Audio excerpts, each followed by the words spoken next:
Okay, so I remember when I said that I was smoking that anti-anxiety weed, and it don't make you remember shit. So I definitely forgot the segue that I was about to go on, but I'm gonna go back to it. So remember when I was talking about how I don't recall times where I was asking people like what I was, and I feel like that's mainly because like I've always known I was mixed. I never had a hang up about it.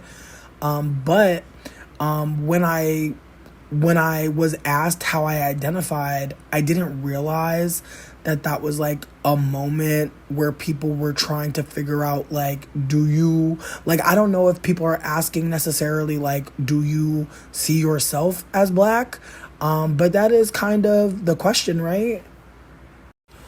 And so I wasn't aware again of like how much violence was actually unfolding in that moment. And I know some folks may not hold violence as things that are not necessarily like resulting in death or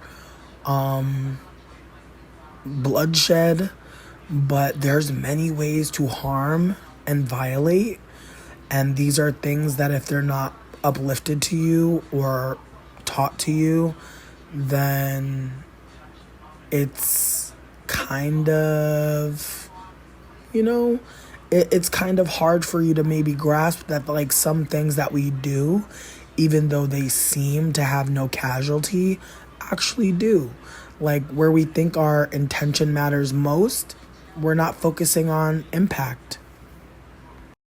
And so in the moment where I'm being asked, how do I identify? I'm focusing on the intention of claiming blackness, not the impact. So I want us to just think about that when we're doing certain things.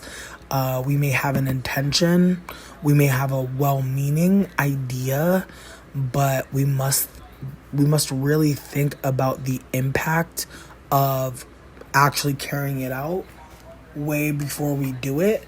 While we hold on to the intention, consider the impact. And so that's just one little nugget I want to leave with you on that note.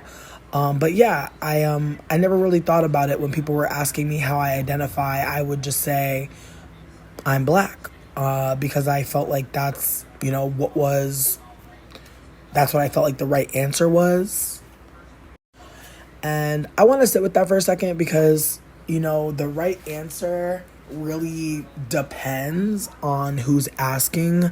Because again, like if a black cis man is asking me like how I identify, and even like people asking me how I identify, like that's not even a thing that was happening a lot. I think like when I was really readily claiming my mixedness, I would just be like, yeah, I guess I don't see myself as my white ancestors or my white family members. But I guess in that moment, people were being like colonizing in a way, and we're like, you can't be mixed, like you must be something in this world. And mixed is something, but because like us mixed people are not necessarily in a fixed identity, and also because of the way that like mixed people are perceived in this society as like exoticals. And so because there's like a look for people who are mixed, which typically rests in like lighter to brown skin with a certain phenotype, certain textured hair, certain eye colors, certain noses. Like there's all types of ways that people are constantly like appraising us mixed people. And because we live in a white supremacist world, we must be candid that like some of us are going to read as closer to the oppressed because the oppressed have been colonized and recolonized and recolonized. And this is something that's not really uplifted, unfortunately, because there's so many other things going on. There's so much harm happening to deep dark skinned black folks that I think that this unfortunately like slides by under the radar. And when I say slides by, I mean the dominant culture is invested in harming deep dark skinned black people. And so what's the best way to undermine people? think about it. And I always think about the ways that people say, white people don't claim biracials, Asian folk don't claim happas. Like, there's all these ways that people are acknowledging that like certain races are just what they are, and you can't just get into that. You know what I mean? Like, there's a way that people acknowledge that white people will not be colonized, right? So when we just take in all of what I've been like trying to uplift for you, and for myself, like, it's just looking kind of wild, to be honest. Like, it's not making a lot of sense. But that's the fucked up thing about eugenics, is like, it never makes sense. It can't make sense based on the fact that we are all like one species. Like, race is actually not a determinant of anything in particular. So says scientists. But to be honest with you, I don't mean to be shady when I say this, and I hope I don't come off hope I don't come off as incredible, but I do believe that there's an inherent narcissism to white folk, which may to somebody seem like ableist to say, but I do think you have to be quite narcissistic to be white and alive in this time. I think it's probably really hard for white people to even unlearn that level of narcissism. And even though I'm around white people that are trying, I'm still noticing them having those same existential crises. Like, a part of the conversation that is happening with like white people, fucking incels, fucking MRA, like, that shit is connected to this. Like, believe it or not, like, I know it may not seem so, but a lot of the anger that white men are experiencing is because they are having to sit with the fact that the system that was created for and built by them for them is no longer reflecting back the sick and toxic ways that were needed to sustain how fucked up things have been since jump. Like, I know somebody out there probably thinks like, oh, nothing's different now. It's still fucked up, and it is. I'm not going to even lie to you or play with you like that. But what's different now is that population has gotten to a point where white people are noticing that if they are no longer the majority, they can no longer maintain supremacy. And so I want y'all to just be mindful that there are white people right now looking to get with a person of color because they want to be a part of the beige wave. I'm being so genuine with you right now. Like, some folks might have thought that white people were adopting like Asian and non-white children, for all types of reasons. But I feel like especially now it's kind of kicked up a notch. I remember a white man deadass told me that he wanted to have a baby with me because he doesn't want his children to be subjected to what he's going through. And he was actually talking about being sunburned, to be honest with you, which was like funny as fuck, because people of color get sunburned, silly. But imagine like being white and being like, man, I gotta get me some of that non-white womb. Like, a lot of cis men, in my opinion, are on some colonizer shit. Like, there are men out there that want to have many kids with many women. That is their real desire. Like, be careful. But also, safety is not real. So what am I telling you to be careful for? Like, honestly, I feel like be careful is like rape culture. Like, that's rape culture, actually. Like, I'm gonna lift that up. Like, there's no be careful. Bitch, don't harm me. How about that? Don't cultivate a fucking level of harm and violence and fear. So I gotta fucking hear that shit from somebody. Like, low key, like, again, I'm trying to analyze everything at the same time. It's a lot, I know. But just consider the words that we be using. We be really talking about be careful. Why? There's also another angle for this as well. And, this one is a little less gracious. And I'm just going to preface it with that.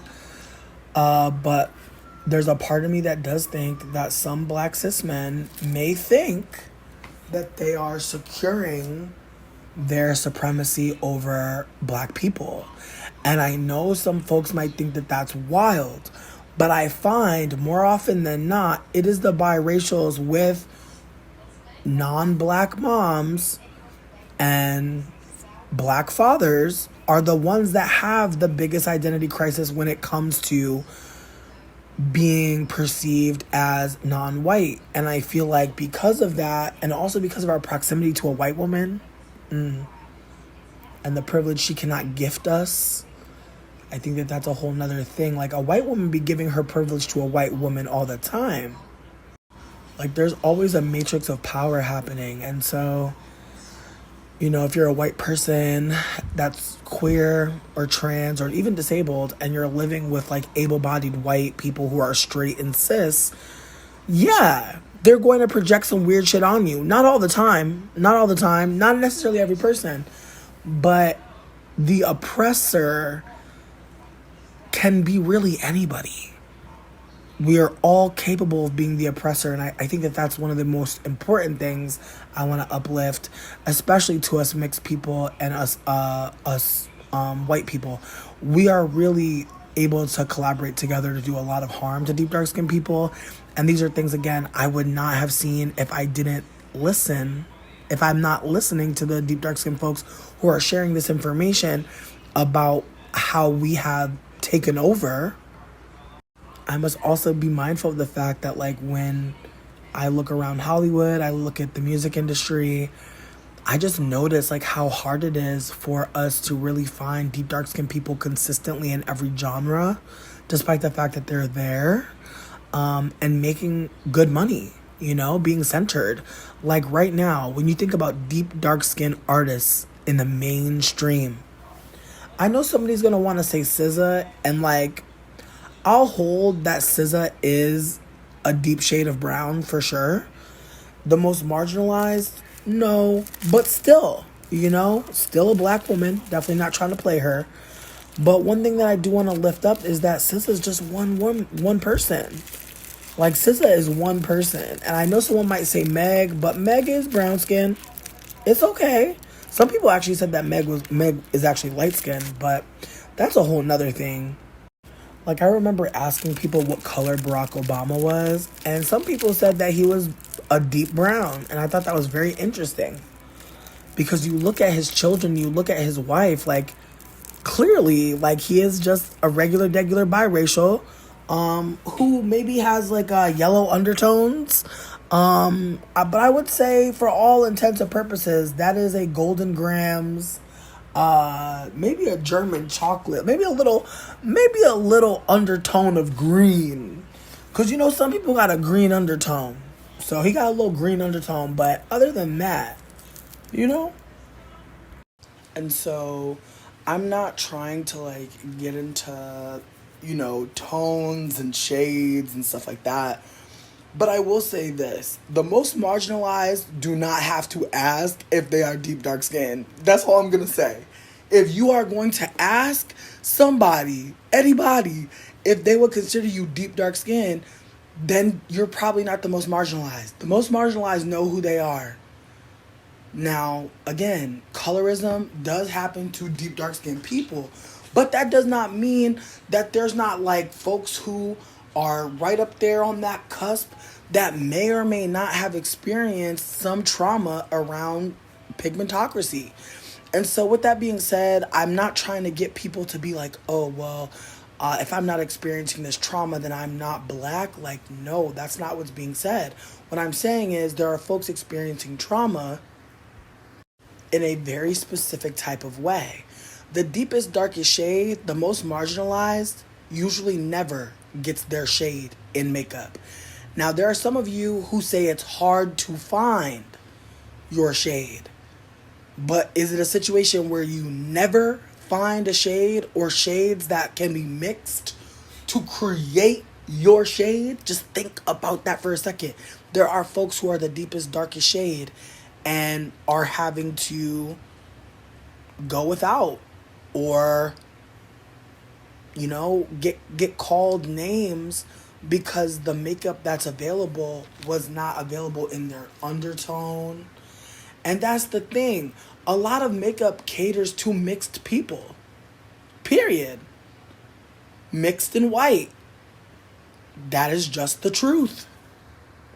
And I just want y'all to just be running analysis and tracking harm here with me. Because me and my roommate were talking earlier, and one thing that I uplifted to them was that Beyonce is seen as one of the most beautiful black women, right?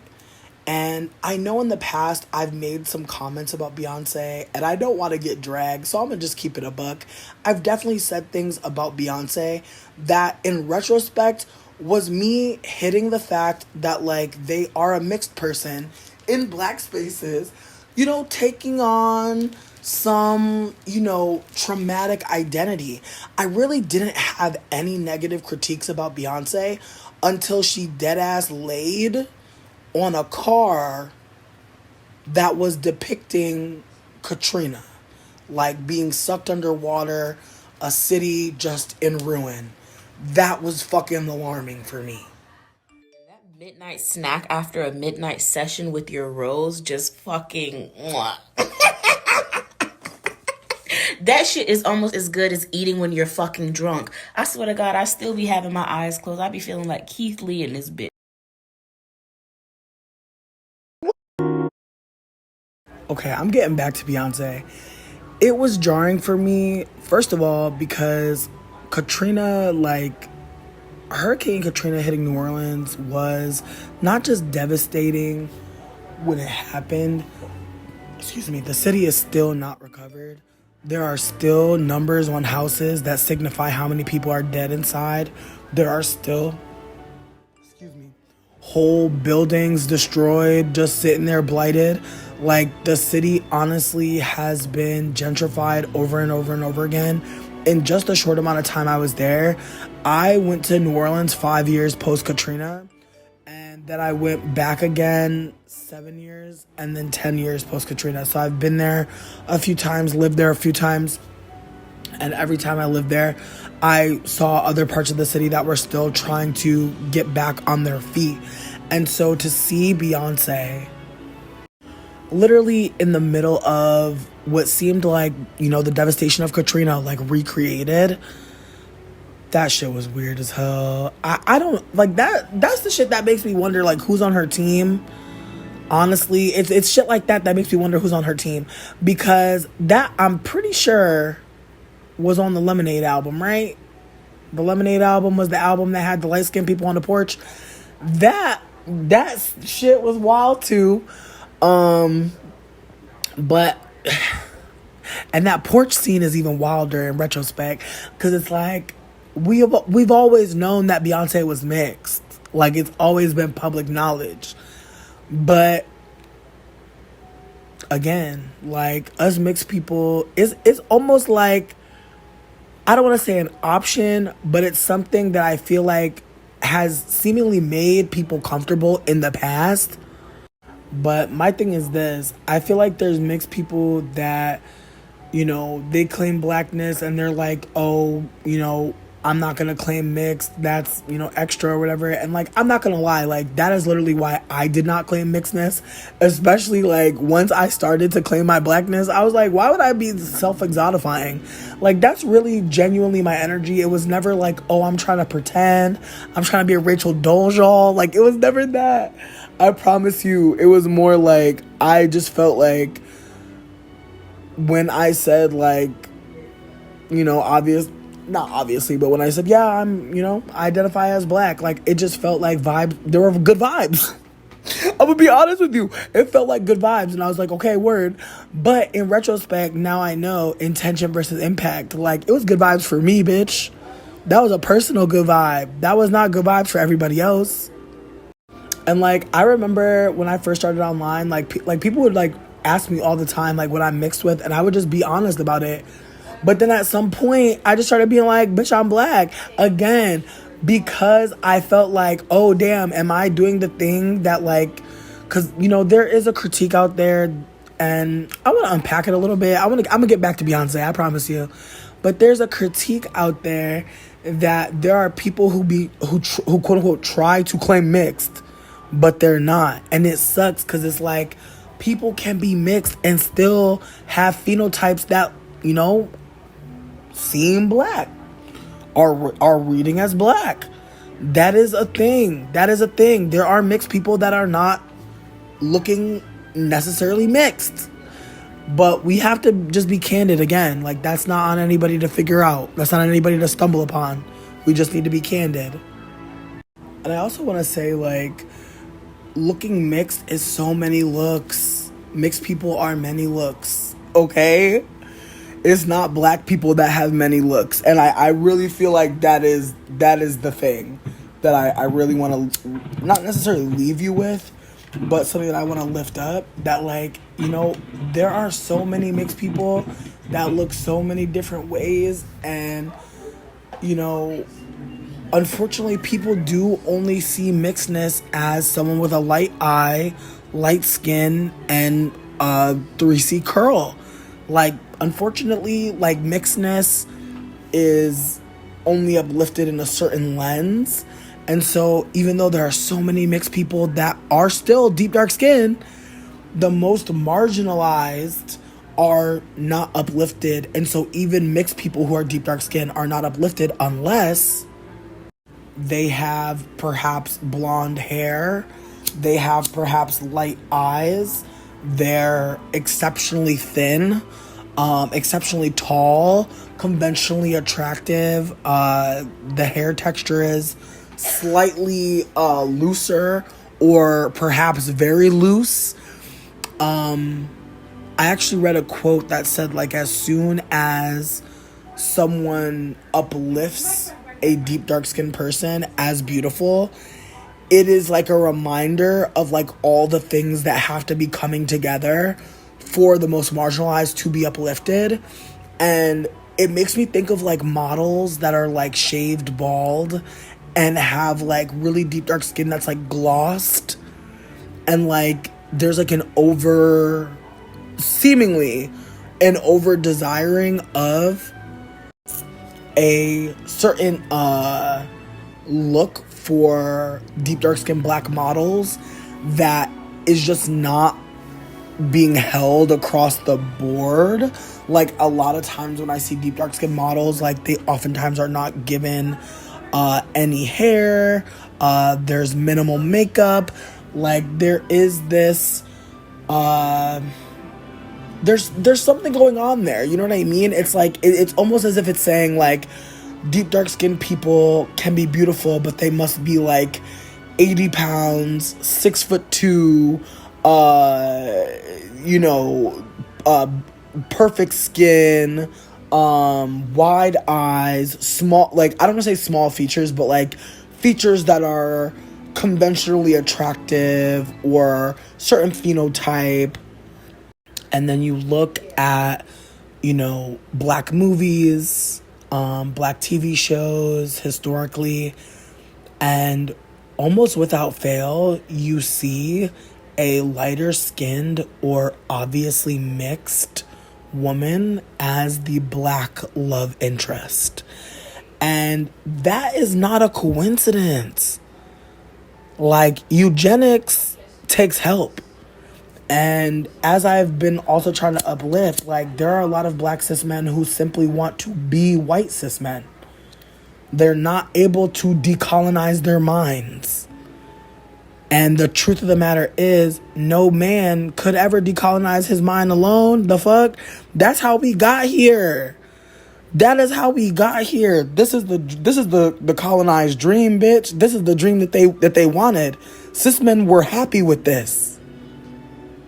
Like, that's the thing that a lot of cis men aren't grasping, is, like, y'all, well, maybe not y'all that are alive today, but cis men of the past built this world to be like this.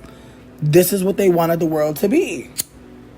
We know, based on patriarchy, that it wasn't a woman's dream to be living in this shit. And so that's why cis men don't realize, like, you're not going to be able to listen to a man right now that can tell you shit. Maybe if he's queer, maybe if he's a trans man, I would trust his lens. But a cis man right now, nah, they don't got it. They don't got it. I love you. They don't got it. Don't bother. Like, I've been really trying to dig into cis men recently, and I'm telling you, They be so disappointing, babe. Anyways, I'm gonna get off cis men because as much as I want to engage around y'all, again, I've not been paid. So maybe if y'all get y'all brother husbands together and get some money for me, then I'll come through with some information just to help y'all a little bit, because I believe y'all have Google, I believe y'all have internet, and you can find people that are talking about all types of things that y'all need. But one thing that I really need from cis men is to stop being scared to engage men. They're scared too, bitch. They're scared too. That's my first little nugget for you. Stop being scared to engage a man, especially if it's online. Y'all look silly as hell acting like y'all can't uplift something or retweet something. That man not gonna do shit to you. Stop it. Y'all look weird as hell doing that shit. I'm so tired of this. And that's low-key, that's another little nugget too. This is why we can't trust men right now. Because I reached out to so many men, and I reached out to some trans men. I'm kind of disappointed because, what's the point of taking on masculinity as your identity and not checking the motherfuckers that are using it to harm? That's my thing. Like, you are choosing masculinity. You have decided I am going to center myself in masculinity, and you're not unlearning and decolonizing that shit. You're not aligning with femmes. Like, it's okay to want a dick, babe. It's okay to want to be a cis man it's okay to want to be a trans man. It's okay to want to be a trans man. That's fine. But when you slide on over there, make sure you don't forget that you are literally on the fucking front lines, because cis men ain't protecting shit. And I'll say that shit with my whole chest. Don't let me ever see you engaging in bad faith around misogyny and patriarchy. Don't let me catch you, because my trans ass will light your ass up, because that's wild. Like, we're not about to take on the oppressor's idea of masculinity. We're not doing it. We can't do it. We can't afford to do that. Like, masculinity in the world we live in today, babe. And so if you want to engage with masculinity, go ahead. But you better make sure that shit is decolonized. Please. For me. For sisters and siblings, please. Don't get your ass up there and become a funky ass, dusty ass man. That's gross. Be something better. And I mean that to all my trans folk that are masculine aligning. Be something better than this, because that's nasty. And with that being said, I consider myself agender. Like, if I could, I would literally just wear a nice ass robe, like just like a nice piece of fabric draped on me beautifully. I really do not see myself in a gendered context. I really feel like when I address people, you're my sibling. If you want to be my brother or my sister, that's fine. I'll use those words to define you. But you're my sibling, period. Like, you are on earth with me. We are here we're in the same age. That's why I'm talking to you right now. We're in the same fucking age. Like, just think about that. Think about people that was in the same age together. Like, that's one of the man, I wish I would remember, because my brain is full of cubby holes, and I really wish I could remember who wrote this. But there was this black author who was saying that she was alive at the same time as this other black author who was writing about how lonely she was, just being so aware of how fucking anti-black and misogynist the world is. And so even though I don't know the names of these folk, I think about that shit. Like, I hold that in my heart, that there are people that are thinking the same shit as me. And if I don't reach out, if I don't try to connect, like, I might feel that way. I might feel that pain of just knowing that, like, I was alive in the same time period as somebody who is going through the same trauma as me or the same experience as me, and just needed a little push to uplift that shit. Because at the end of the day, I know a lot of folks may feel like they're not interesting enough to vlog or post their content, but the secret to confidence is that, excuse me, nobody really knows what it is. It's just a bunch of bold moves. You know what I mean? Like, don't think about confidence as like a constellation or even as linear. Sometimes you feel really bold and you make moves. Sometimes you don't. I'm gonna jump on back to Beyonce though, because I don't want to miss that thread. And I want to jump back to a few things. There's two things on the docket for me. I want to jump back to Beyonce, but I also want to jump back to talking about a mixed person asking me what they were giving, because that was something that I meant to lift up in the last video, but we're going to get it here. And I just feel like the thing is, it's a stream of consciousness. So if you missed the last one, the next one might have the rest of the information. That's not on purpose. I'm just kind of going. I'm just kind of going. It's like a conversation a little bit. Get your wine, babe. I hope you rolling up. Ooh, those papers are cute. Oh my God, that lighter. Bitch. You got the cutest stuff when you roll. Anyways, so why the fuck? Why the fuck is Beyonce sitting on a porch with a bunch of... Now, Beyonce being on that porch with Zendaya, I want to say it was it was Halle Bailey, and Zendaya and Amanda Stenberg. And somebody on Twitter, I actually shared this on Twitter, somebody said it was the light skin porch, and it was really funny. But then I started looking at the picture, and it's like, yo, there are people in this world that will look at that picture and really think that all those people are black. And they're not. They're clearly mixed. But folks will also, unfortunately, misappraise lighter skinned people and people who are just like acceptably brown as non-mixed people. And they actually are. And I know that folks are going to be like, oh, you're being a racial purist. It's not even about racial purity. It's just the truth of the matter is, like, there are a lot of people who are mixed in the way that I'm mixed who say that they are black because they are, quote unquote, mostly black or black on both sides. In fact, once folks started talking about, like, gatekeeping blackness and saying that it was 2 black parents, 4 black grandparents, that's when I was like, okay, all right. Because people used to say, like, 2 black parents makes you black, but there are mixed people claiming blackness. Do you hear what I'm saying? That's why people are like, okay, your grandparents need to be black too. That's not good. That people have to name that.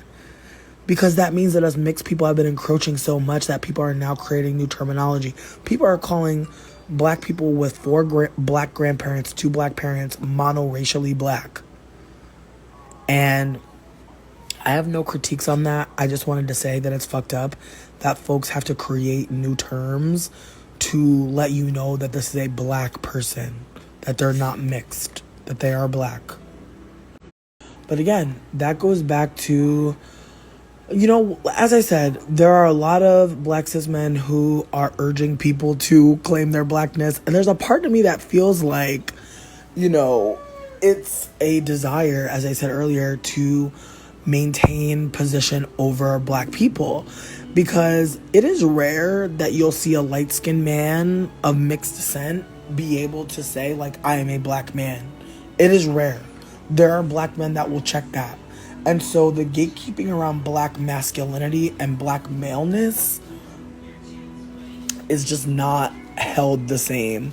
And one thing that I did want to bring up, it's so fascinating to me that people are talking about divestors and how divestors is like coded as like femmes and women, when we know many folks who have black fathers and non-black mothers and white mothers and mixed mothers, and those men are not called divestors at all.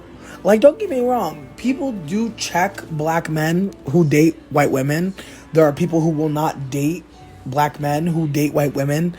But I really want y'all to know that, like, black cis men hold that same kind of energy. Like, if you're not on some ride or die, I love black men, if you're not low-key fetishizing their genitals, because that's another thing as well. I don't want to go too deep, but that's a big thing that be coming up. No pun intended. I find a lot of black cis men really desire praise around their penises, which is so fascinating to me. And, like, I don't know. I know that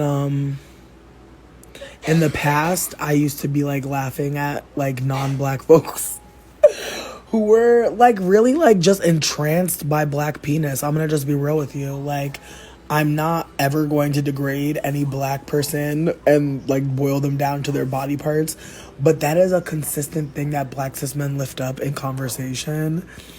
And there's just a part of me that feels like the colonization may be very deep, much deeper than we think. You get what I'm trying to get to here? Now, some of y'all might not get to what I'm trying to get to here, but I find that people's sexual desires and what they watch in porn can actually tell you a lot about a person and like what they're like what gets them off, like what's really their true desires, you know? And so what I'm trying to uplift is that black cis men uplifting like their penises as like a point of interest consistently makes me think of how a lot of black cis men that I know watch porn that is centering like black penis worship, and a lot of those videos that are about black penis worship are made by non-black people. And so there's times where I wonder, like, is this black cis man, you know, just projecting like some kind of interracial mixed fantasy with me? And am I only being consumed by him through the lens of the other? You feel me? Like, there's layers to this, but the language I haven't always had, and I'm really grateful for bell hooks. I'm really grateful for black women, period, and black femmes and black trans folks for just uplifting so much work that I need to live. And that also makes me think about recently a black cis man sending me a video of a black woman being like fucked brutally in the face. And, you know, there was something about it because, you know, the woman that he is sending me the porn of is a deep dark skinned black woman. And the man who's fucking her is a deep dark skinned black man. This man was like lighter skinned, not the brownest. And y'all know what I look like. So I'm like, what is this? And then also there was no like ask for consent. It was more so just like, I'm feeling horny, I'm gonna send you some porn. And again, I do think that what people watch can give you a little insight on like power dynamics, like what is sexy to them. There's a lot there, I feel. And so one thing that was coming up for me was that, you know, he was naming that his type was deep dark skinned black women, but he was engaging in lusty communication with like mixed women consistently who were not deep dark skinned. And so it was fascinating to me for him to send me that porn, because it's like, wow, like, is this how you view the wife that you cheated on me with, bitch? Like, are you viewing her as only like sexual fodder? And are you using me and capitalizing on desire capital in a different way, utilizing, I don't know, emotional labor? Like, seeing me as still not a full person, because like there were comments that were made about white women that were like, again, like a reminder that like a black cis man at times when they're dealing with me is very colonized. And so while he was praising me, he was also showing me imagery of someone that I don't look like being sexually degraded by someone that looks closer to him, and at the same time is engaging in like sexual tete-a-tetes with me, and naming that like he prefers deep dark skinned women. And it's just one of those moments where it's like, what is the game here? And I just want to be clear that these are just delusional light-skinned thoughts. I'm a delusional light-skinned person. I can't call it, honestly. Don't call me for shit. I'm kidding. But I'm just saying, like, I could be wrong. These could just be like random thoughts that mean nothing. But what I am trying to get at is that there is a lack of humanity projected on some of us, like, and some of us experience a little bit of humanity, just enough to keep us in the matrix of power that we're in, right? So as a lighter skinned person, you know, you know what master, like, let me actually break this down. Master wants black cis men to want to be him. So Master is going to allow some black men into his game. And he's going to keep some black men out of his game. And he's going to go out of his way to uplift the black men that are mixed with Master's DNA. I feel like folks are really not grasping at times, especially as mixed people, that we're still on the plantation and some of us are still in the house. And I feel like the pandemic really illustrated who has to go out and work and be all up under Master and have to fucking be doing the labor to keep the lights on, and who was in the house. You know what I mean?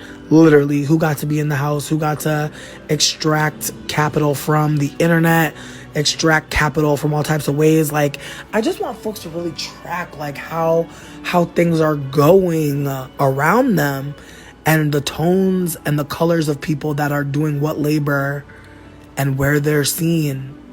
Start thinking about that, because that's a huge part. Well, I don't want to over amplify that. You should be just looking at people.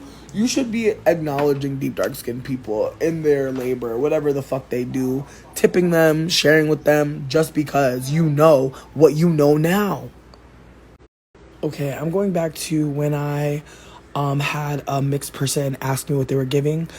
Basically, it was one of my roommates, and they like revealed to me randomly that they were like half Latino, that like their father was like a mixed Latino man that was like brown skin, and their mom was lighter skinned, but still like safe brown, you know? I feel like her mom's celebrity doppelganger is like a little lighter than like a Nika Nani Rose, but like that vibe, like, you know, like you're a brown person. People are going to see you as a black person. Again, I'm not saying that just because people have a yellow undertone doesn't mean that they're not black. But what I am trying to say is that if we know most black folks are deep dark skinned, then, you know, I actually believe her mom was biracial as well. But she came out darker toned than her mom. And weirdly enough, like, her mom stayed like stealing from her. Like every look that she did, her mom would snatch a little bit from her. And it was just very bizarre. But we both had Venus in Aquarius, and we also had a third roommate who was Venus in Aquarius as well. And that living arrangement was fucking wild. Like, we were all just on our like hoe shit, and I live for it in ways. But me and my other roommate, not Audrey, the person I'm talking about, was like my hoe. And then they weren't my hoe no mo. And so that was kind of fun. But at the end of the day, we were both Capricorns, and our signs were like pretty much in alignment. So it was okay. But I did not appreciate him hitting on one of my friends in front of me. Like, that's another thing. It's like, I don't know what it is, but actually I know what it is. It's colonization. But like, I hate how like men will really like be in a room with like women of color or just femmes of color or just like people of color in general, but they will like beeline for the white person, and it just gives like that is the person with the most value, humanity, desirability, and it's just so frustrating at times because it's like I wish white people would hold that sometimes people are with y'all because of the privilege and proximity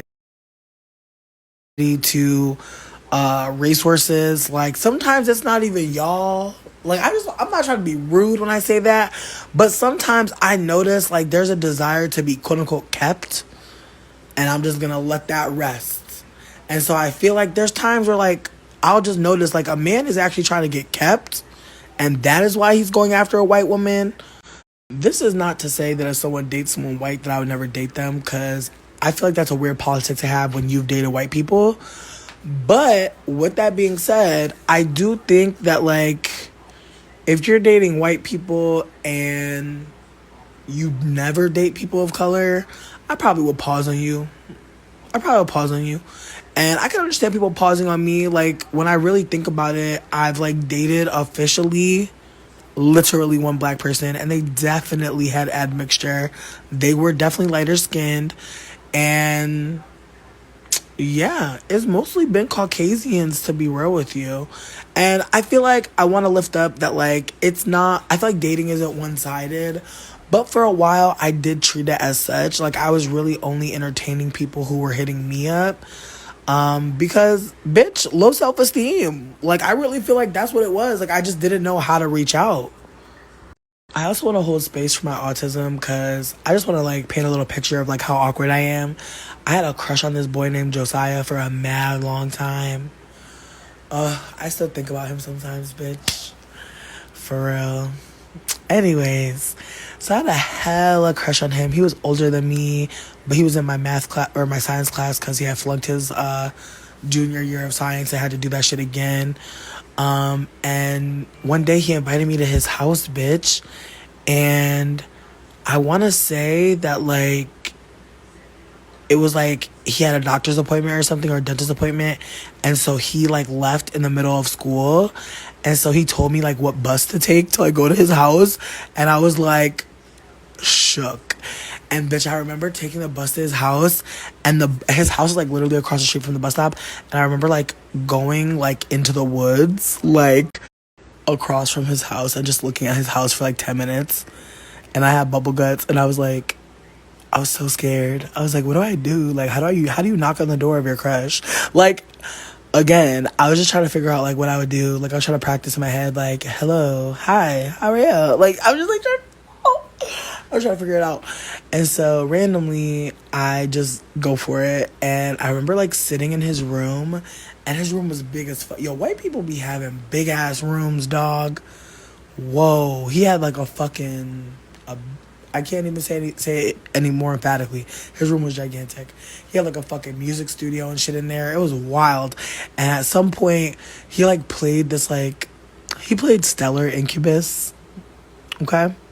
Or you could tell I'm high. He played Incubus's Stellar. It's a song. Look it up. It's good. And it was the acoustic version.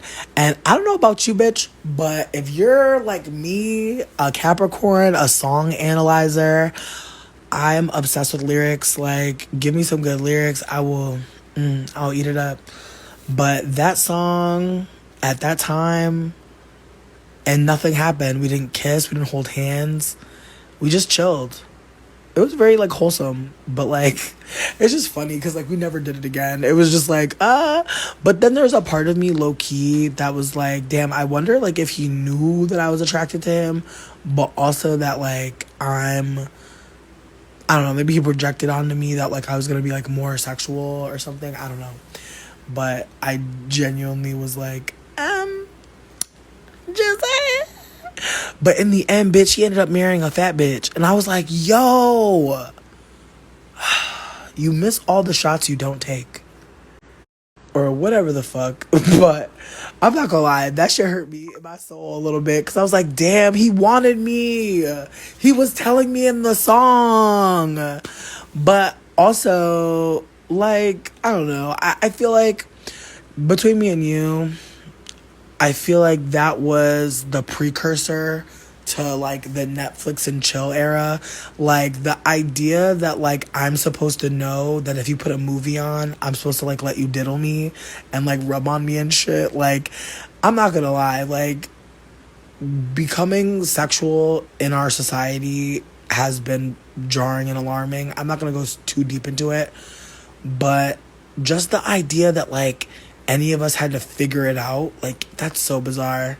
Like, I remember all the times that I had to, like, that people would be like, oh, you want to go watch a movie? And it's like, oh, you just want to, like, you know, be sexual. Why not say that? Like, being autistic is weird as fuck sometimes, for real. Because, like, I just think back to, like, how I learned things. And it was a lot of times, like, through, like, just fucked up experiences. Because it's like, no one's going to tell you explicitly this or that. And I feel like that's the thing, too, is, like, our society is very, like, pilgrim, very, like, rated PG-13. Like, people don't want to be explicit about shit. Like, I'm still learning things about pregnancy that are wild. And I feel like that's obviously because we live in a patriarchy.